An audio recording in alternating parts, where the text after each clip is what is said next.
দেশের সব সরকারি প্রতিষ্ঠানের ভবনের ছাদে সোলার প্যানেল বসিয়ে সৌরবিদ্যুৎ উৎপাদনের উদ্যোগ নিতে সংশ্লিষ্টদের নির্দেশ দিয়েছেন প্রধান উপদেষ্টা অধ্যাপক ডক্টর মোহাম্মদ ইউনূস।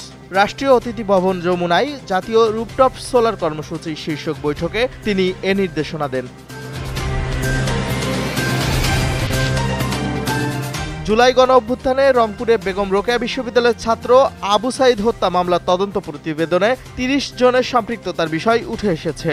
আন্তর্জাতিক অপরাধ ট্রাইব্যুনাল প্রসিকিউশনে এই মামলায় আনুষ্ঠানিক অভিযোগ প্রতিবেদন দাখিল করা হতে পারে বলে জানা গেছে।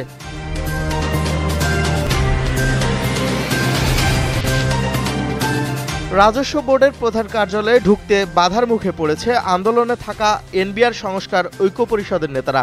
প্রতিষ্ঠানটির প্রধান গেট বন্ধ করে পাহারায় আছে আইনশৃঙ্খলা বাহিনীর সদস্যরা। আগারগাঁয়ে অবস্থিত এনবিআরের প্রধান কার্যালয়ে এই অবস্থা দেখা যায়।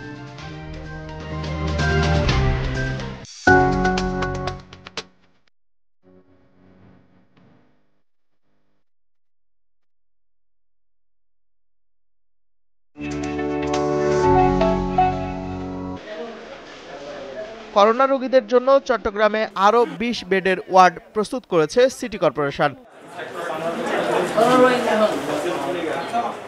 বৃহস্পতিবার চট্টগ্রামের চসিক জেনারেল হাসপাতালে এই কার্যক্রমের আনুষ্ঠানিক উদ্বোধন করেন মেয়র ডাক্তার শাহাদাত হোসেন। ওয়ার্ডে পর্যাপ্ত অক্সিজেন, জনবল এবং জটিল করোনা রোগীদের প্রাথমিক চিকিৎসার ব্যবস্থা থাকবে। এ সময় মেয়র বলেন, আশঙ্কাজনকভাবে করোনা রোগী বৃদ্ধিতে সচেতনতা বৃদ্ধি জরুরি এবং সবাইকে মাস্ক পরিধান ও সাবধানতা মেনে চলতে হবে। আসলে এই জন্য কর্মকর্তাগণ এই সমাবেশ।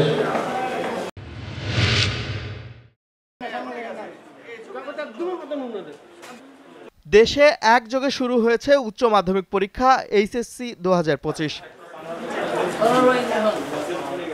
সারা দেশে এবার প্রায় ১২,৫১,১১১ জন পরীক্ষার্থী এইচএসসি ও সমমানের পরীক্ষায় অংশ নিয়েছে। চট্টগ্রাম বোর্ডে এবছর সব মিলিয়ে ১,০২,৯৭৫ জন পরীক্ষার্থী অংশ নিয়েছে। এর মধ্যে চট্টগ্রাম জেলায় মোট পরীক্ষার্থীর সংখ্যা ৭১,৯৪৭ জন। সুষ্ঠুভাবে পরীক্ষায় অংশগ্রহণ ও সম্পন্ন করার জন্য পরীক্ষা কেন্দ্রে নেওয়া হয়েছে কঠোর নিরাপত্তা ব্যবস্থা।